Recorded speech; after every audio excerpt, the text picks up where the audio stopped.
Para mailagay doon sa ano, no? Oo. Takbo yan, Kel. Ayun, balik na tayo, pabalik na. Isang linggo din. Ano, Nay? Balik na yung Manila. Uy!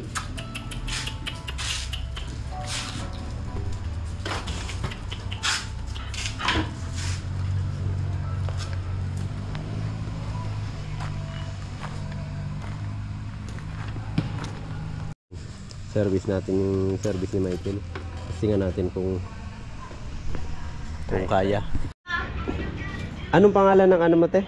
Wala pa akong nag-level. Wala pa. Bonds, peanut butter. Yan o, binigyan tayo ni ni ate ng ano, peanut butter. Makakarating pa na Manila, oh. Shout out ka kay ano, Pay. Nahiyain. Shout out! Kamusta ka, Pay, ka mo? Nahiya ka. Thank you, te, ah. Salamat, kabaon ko sa iyo. Oh. Makita na kami sa vlog. Ayan, oh.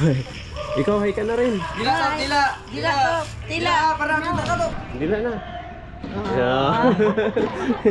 Sige, te, thank you, ta. Okay, ingat. Pasabi lang kay Kantoy. Tulog? Tulog. Sige. Sige, salamat. Ng bigas pa. Nagupit ka? Kaya visit po. Nasa gym. Baba dito. Pagupit ka? Ito talaga manggugupit, oh. Wala. Bago si ano. Tuloy ka na. Diba? Oh. Ingat. Yan guys, balik na tayo ng Maynila. Tapos ang 1 week na pag-stay natin. Yan, si nanay na naman ang maiiwan. Malulungkot na naman. Di bale, babalik-balik na lang tayo. Yan, commute lang tayo pabalik. Natid tayo ni Michael. Yan, salamat Ken sa paghatid. Yan, kasama na rin natin sa Maynila yan sa sunod. Yan, dito na tayo sa kanto.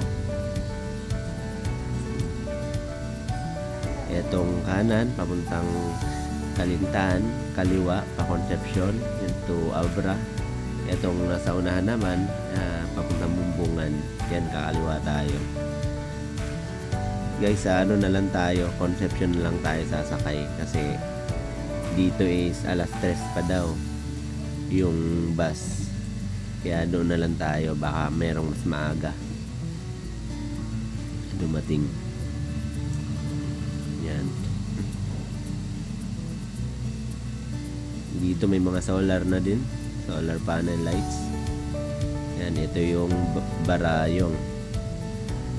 Laki na rin ang pinagbago ng Barayong guys, oh. Yan, saka may tinatayo doon. Yan, nasa right side pa lang yung natatayong mga solar. Sigurado, napakalaking tulong na to kasi nga maliwanag siya kapag gabi. Laking tulong sa mga biyahero. Yan, ito naman yung Ambusite. Yung paakyat na yun papunta sa bukid natin sa Progrenan.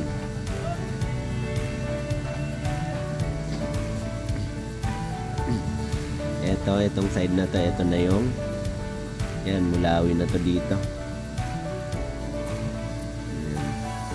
Meanwhile, yan guys, kakasakay lang natin ng bus. Yan, medyo konti lang yung pasahero. Kukommute lang tayo. Bali hanggang Abra lang tayo guys. Ang pamasahe ay 350.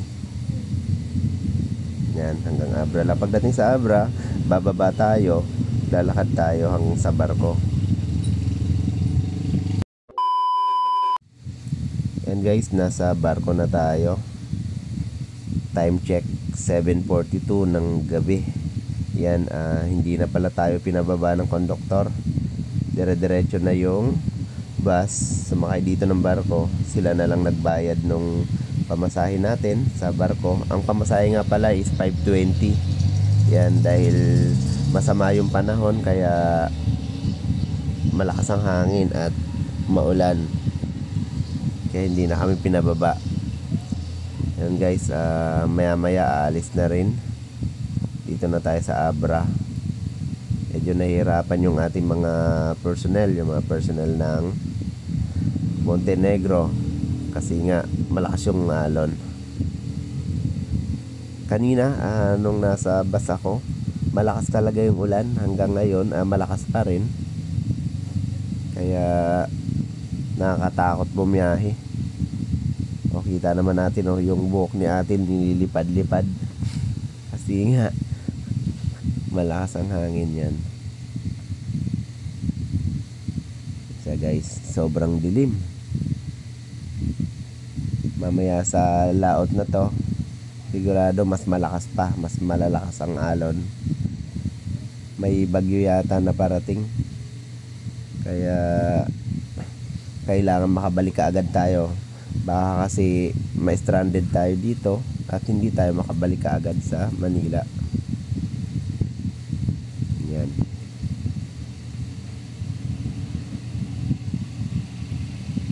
Pinupuno pa nila.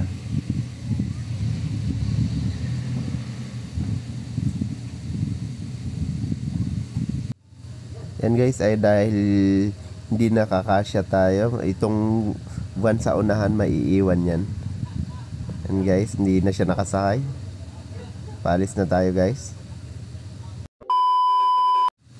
Yan, after 2 hours mahigit, yan, nasa Batangas Pier na rin tayo. Medyo malakas sa Abra ang hangin, saka umulan sa laot kanina. Medyo nakakatakot lang. Buti na lang walang low pressure, kaya may biyahe pa rin. Yan, maya maya bababa na tayo. Yan, paunahin lang natin yung mga sasakyan sa mga tao na yung susunod. A few moments later. Yan, nasa Batangas Terminal na tayo. Kadalasan kasi kapag umuwi tayo, may service tayo na dala or nagko-commute, sasakay tayo sa bus, dire-diretso na. Ngayon naglakad lang tayo kasi nga sasakay tayo ng bus pa Pitex. Yan, laki ng pinagbago. Mayroon na palang bagong gawa dito guys. Yan, ako lang yung mag-isang tao, walang katao-tao.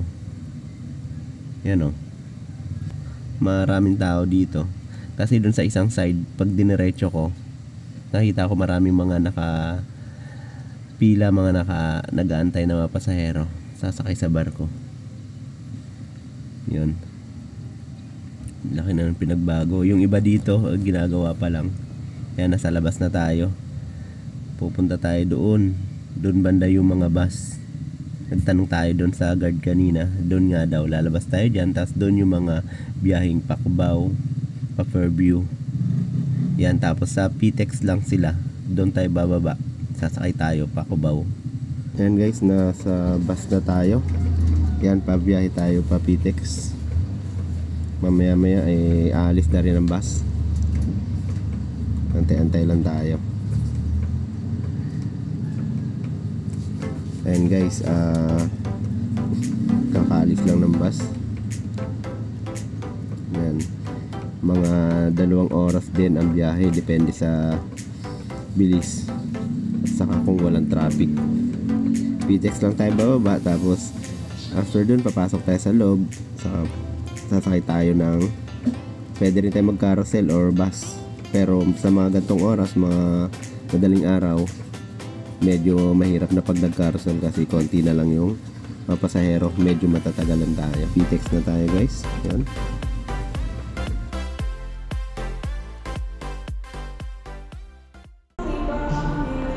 $129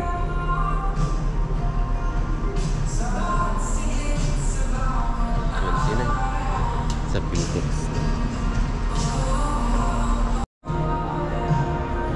Alam po dito to.